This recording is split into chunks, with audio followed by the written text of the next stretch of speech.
selamat saat Dajjal keluar adalah orang yang lari masuk ke Masjidil Haram, ke Mekah dan ke Madinah, serta ke kawasan Masjidil Aqsa. Hanya 3 masjid ini Dajjal takkan bisa masuk. Dan siapa yang lari ke Gunung Tursina, Allah akan jadikan mereka selamat daripada Dajjal. Jadi kaum muslimin, sementara orang yang tak sempat lari ke sana, macam kita, Teluk Kuantan, Dajjal muncul, macam mana mau lari ke Mekah Madinah? Hah? Maka jawabannya kata Rasulullah, kamu bila mendengar Dajjal akan masuk ke kota kamu, kan diumumkan dulu tuh, Dajjal nanti masuk hari Kamis dari jam 8 sampai jam 10 umpamanya, atau dari jam 10 sampai jam 12 ke kota Teluk Kuantan. Semuanya kumpul kalau ingin mendapatkan semua kebaikan dan kemuliaan dan kebarokahan daripada Dajjal. Kumpul.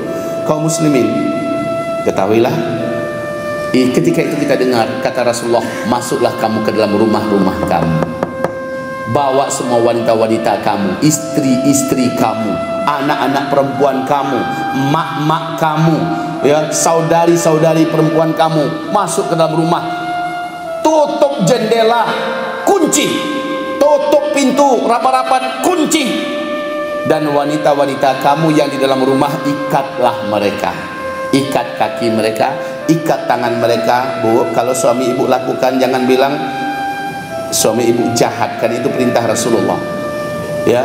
Ikat kaki mereka, ikat tangan mereka, ya, tali ikatannya tambatkan ke tiang-tiang rumah yang ada. Lalu kamu sibuklah membaca surat Al-Kahfi di dalam rumah sampai Dajjal meninggalkan kota kita. Kenapa?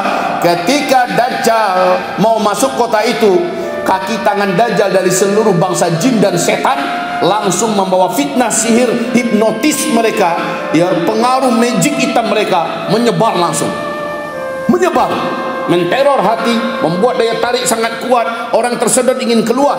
Jadi orang-orang yang lemah iman, dan yang paling banyak lemah iman ketika adalah wanita, mereka yang akan kayak gitu Pak, kuat sekali keinginannya mau keluar, makanya suruh ikat.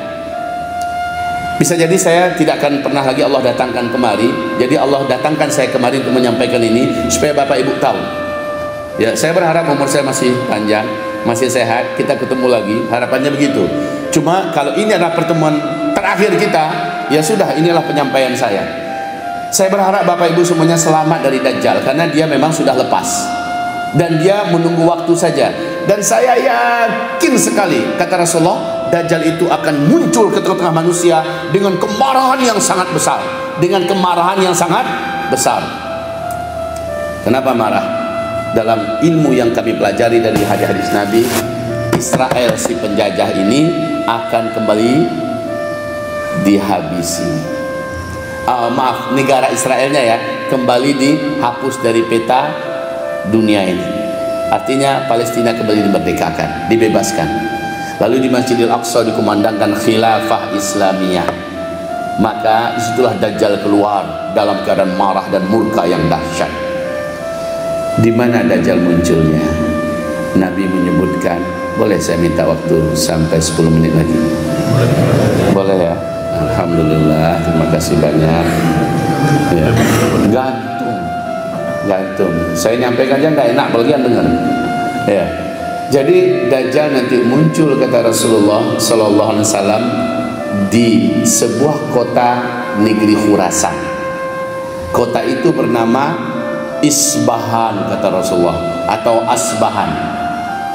Nah, Khurasan itu Irak, Khurasan, Iran, Khurasan, India, Pakistan, Afghanistan itu Khurasan.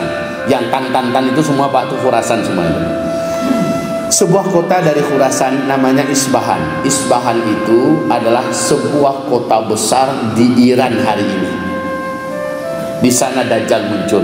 Kota itu saat itu, kata Rasulullah, sudah menjadi kota Yahudi. Saat Dajjal muncul di kota Isbahan, 70.000 lelaki Yahudi memakai jubah keagamaan Yahudi resmi, dan di tangan mereka ada besi-besi senjata dari besi-besi terbaik dunia, ya. Nabi berkata, menambut kedatangan Dajjal. Ketahuilah Bapak Ibu, Asbahan dulu adalah ibu kota Iran. Asbahan itu ibu kota dulu ya, penuh dengan Ahlus Sunnah wal Jamaah. Sekarang ibu kota Iran sudah berganti menjadi Teheran, ya. Asbahan hari ini sudah menjadi kota Yahudi. Nah, di majalah Asy-Syarqil Awsat, majalah paling ternama di seluruh Timur Tengah, di situ ditayangkan foto Pak ya, 70.000 lelaki Yahudi dengan pakaian jubah khusus keagamaan Yahudi sudah siap, dan di tangan mereka ada besi-besi yang mereka jadikan sebagai senjata untuk siap berperang. Kata mereka, kami sudah siap untuk menyambut Sang Tuan yang Maha Agung untuk memimpin kami menaklukkan dunia. Mereka sudah siap, 70.000 orang itu di Isbahan sekarang. Merinding tidak Bapak mendengarnya? Persiapan. Lalu kata Rasulullah, Dajjal dia akan muncul setelah seekor sapi betina berwarna merah, tidak ada sedikit pun cacat warnanya, di atas 3 tahun ke atas, sudah dibantai di Bukit Az-Zaitun. Bukit Zaitun ini pas Pak. Jadi ini Masjidil Aqsa, ini yang kubah emas, ini yang kubah warna perak ya. Nah, ini kan ada lembah nih, ini ada bukit. Bukit ini Bukit Zaitun nih, adap-adapan. Sekarang Pak, Bukit Zaitun dulu sejak beberapa tahun yang lalu sudah dirampas oleh Yahudi, diambil secara paksa oleh mereka, dan itu dibuat pelataran tempat penyembelih. Jadi saya kalau asal datang membawa jemaah, pasti saya bawa ke pelataran itu. Ini adalah Bukit Zaitun. Dan situ ada pelataran khusus menyembelih sapi. Tahu nggak Bapak, 2018 akhir seekor sapi betina sudah lahir berwarna merah kulitnya. Dicek tak ada sedikit pun bulunya yang tidak berwarna merah. Kemudian apa kata rabi-rabi Yahudi? Sudah 2000 tahun kami menunggu lahirnya sapi ini. Sekarang sapi itu sudah berumur 3 tahunan dan sudah lebih. Berarti harusnya tak lama lagi sapi ini dibantai. Persiapan kaum muslimin, persiapan. Bersiap-siaplah. Bersiap-siaplah. Bersiap-siaplah. Pertanyaan sekarang, ketika dia lepas, apakah dia langsung berperang melawan Imam Mahdi? Tidak. Misinya yang paling utama bukan perang melawan Imam Mahdi, tapi menaklukkan seluruh kota-kota seluruh dunia. Maka dia datang dengan kecepatan hitungan detik Pak, hitungan detik ya. Dia bisa pindah dari sini ke Jakarta hitungan detik, mungkin setengah detik sudah sampai Jakarta, membawa semua setan-setannya, membawa gunungan makanannya dan segala macamnya. Bapak ingat Nabi Sulaiman ketika bilang siapa yang bisa mendatangkan singgasana Ratu Bilqis? Maka apa kata Raja Jin, yaitu Jin Ifrit, sebelum engkau berdiri tempat dudukmu, singgasana itu sudah bisa saya bawa kemari. Hanya sebelum kau berdiri. Betapa cepatnya itu Pak ya. Dan itu kemampuan salah satu tentaranya Dajjal. Sementara iblis, kata Rasulullah, akan mengajak seluruh kekuatan jin dan setan bersatu untuk menguatkan dan menopang Dajjal demi memperbanyak calon penghuni neraka saat Dajjal muncul. Jadi iblis dan seluruh setan bergabung dengan Dajjal. Bayangkan ini, luar biasa kesaktiannya Dajjal ini. Jadi dengan cepat dia mengelilingi dunia.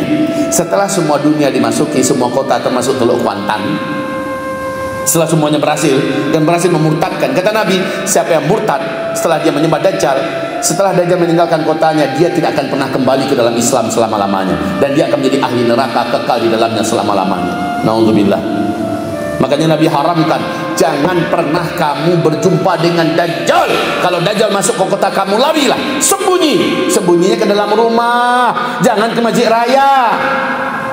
Perintah Nabi ke dalam rumah. Kalau bisa pergilah ke Mekah, ke Madinah, atau ke Masjidil Aqsa. Masuk ke dalam rumah Pak ya, ke dalam rumah. Ini perintah yang sangat masuk akal. Wahai Bapak Ibu yang kami muliakan, jangan pernah kamu jumpa dengan Dajjal. Nanti kata Rasul, akan ada seorang lelaki yang merasa imannya sangat kuat dan tak mungkin dia beriman kepada Dajjal. Dia ingin berdebat dengan Dajjal. Dia ingin lawan Dajjal dengan ruqyah.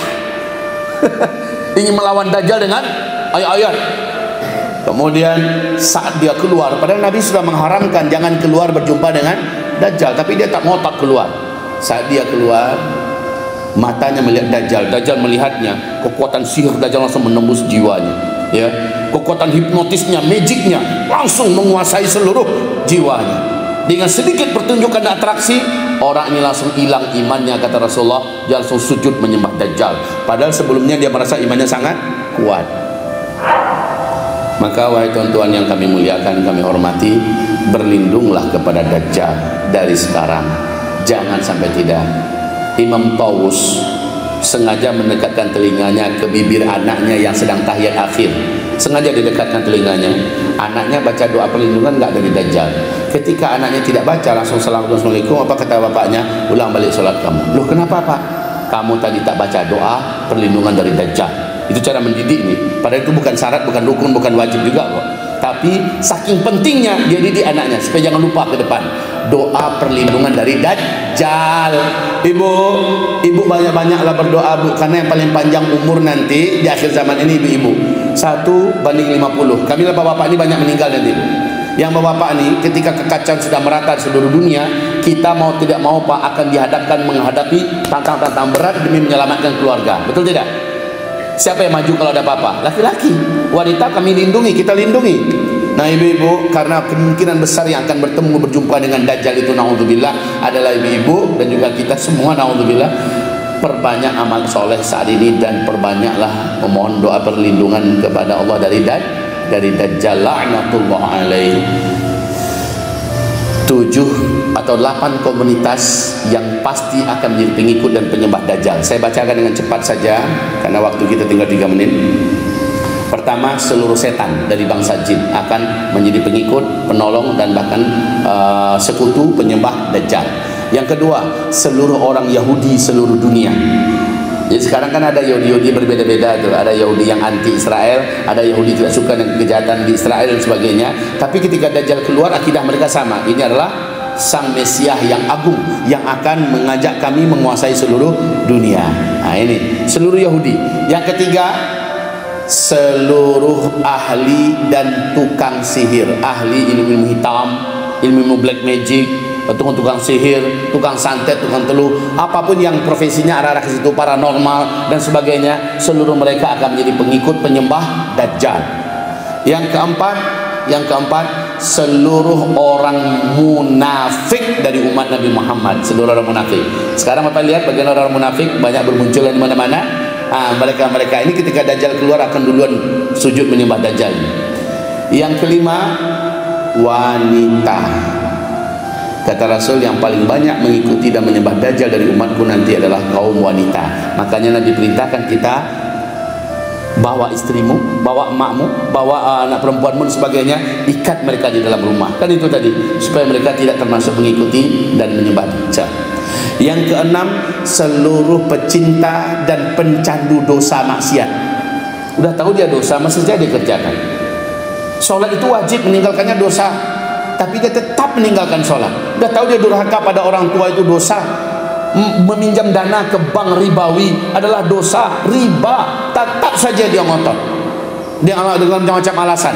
Orang-orang yang macam ini Pak, udah tahu dia zina itu adalah dosa, judi adalah dosa, tetap saja dia lakukan. Udah tahu dia memfitnah ulama adalah dosa, memfitnah orang yang tak berdosa adalah dosa, tapi tetap saja dia lakukan. Udah tahu dia korupsi itu adalah dosa. Tak mungkin mereka yang berkorupsi itu nggak tahu bahwa korupsi adalah dosa, tapi mereka masih lakukan. Dajjal muncul, imannya akan langsung hilang dan dia langsung sujud menyembah Dajjal. Ahli-ahli dosa, ahli maksiat yang suka dengan dan menunda-nunda taubat, mereka ini akan menjadi penyembah Dajjal. Berapa baru? 6. Yang ketujuh, seluruh pencinta seks menyimpang, LGBT. Sekarang LGBT bermunculan di seluruh dunia ya, di seluruh kota-kota, bahkan dah masuk ke pelosok. Innalillahi wa inna ilaihi rajiun. Musibah ini. Ini persiapan menyambut kedatangan Dajjal. Jadi pengikutnya sekarang itu sudah dikondisikan, wahai Bapak Ibu. Ya, LGBT ini. Berapa baru? 7. Yang terakhir, kelompok-kelompok radikal, komunitas-komunitas muslim, sekte-sekte sesat dan muslim-muslim yang mengatasnamakan Islam tetapi mengkafir-kafirkan orang di luar kelompok mereka. Nah ini akan menjadi pengikut Dajjal. Sekte-sekte sesat, aliran-aliran sesat.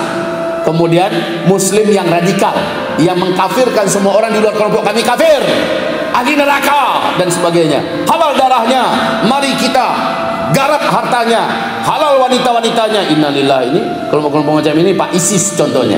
ISIS ya.